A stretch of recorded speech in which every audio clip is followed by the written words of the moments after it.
This video is an encouragement for those who are struggling with faith. Maybe it's in a situation of life.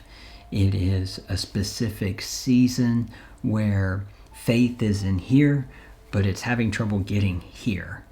Meaning you're praying and you're asking God to do things or to help you or to assist for provision or for health or whatever it may be, for a breakthrough, and you're praying for it from a place of here, but here hasn't caught on to it yet. You're not praying with faith. And I've been there. I know what that's like. So the question is how do we handle situations when we don't have faith? What do we do when faith is lacking? And that's what I'm going to show you in the book of Mark, chapter 9. There's a dad that is in a desperate situation to have his son set free. His son has been plagued by devils since childhood, and this devil will seize him, will try to throw him into water or fire, attempting to kill him. The dad brought the young man to the disciples, and the disciples were not able to cast it out. It's something very important we need to touch on that in just a minute.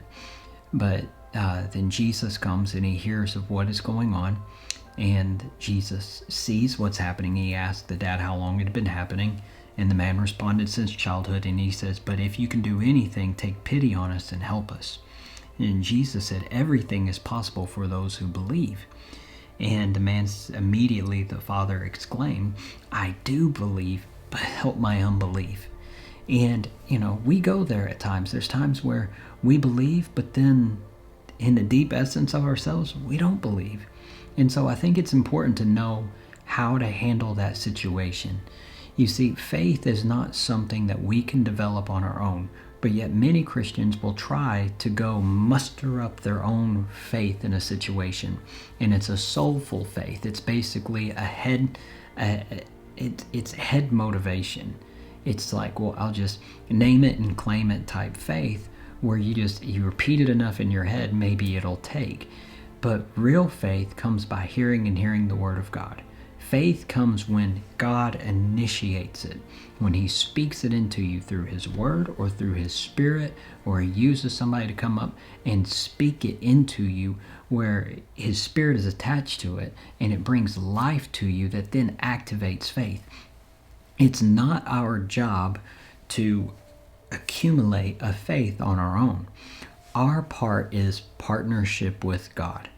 And so here is what my encouragement is for those who lack faith in a certain situation of life, or just in life in general. Whenever faith is lacking, your job is not to go and muster up more faith.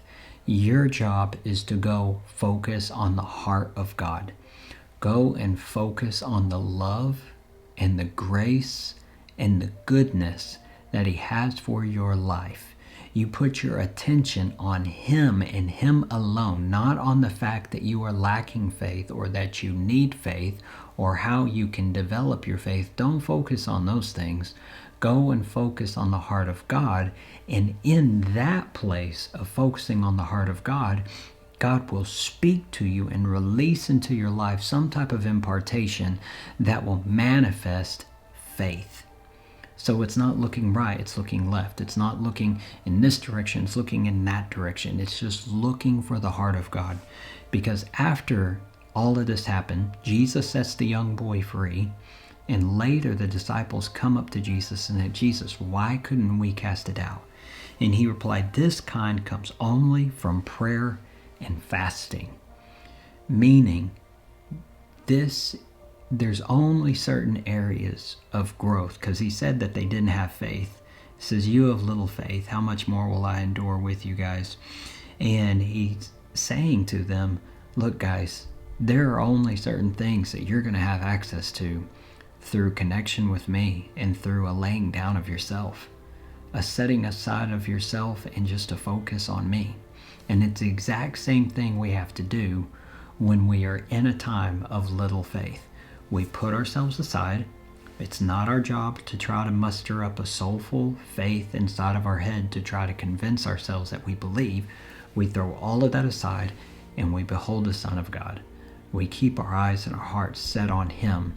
We focus on His love, and in that place of adoration, God will speak and God will move, and He will do something releasing into your heart that'll give you the faith, the confidence, and the assurance that you have been longing for and that you have been needing.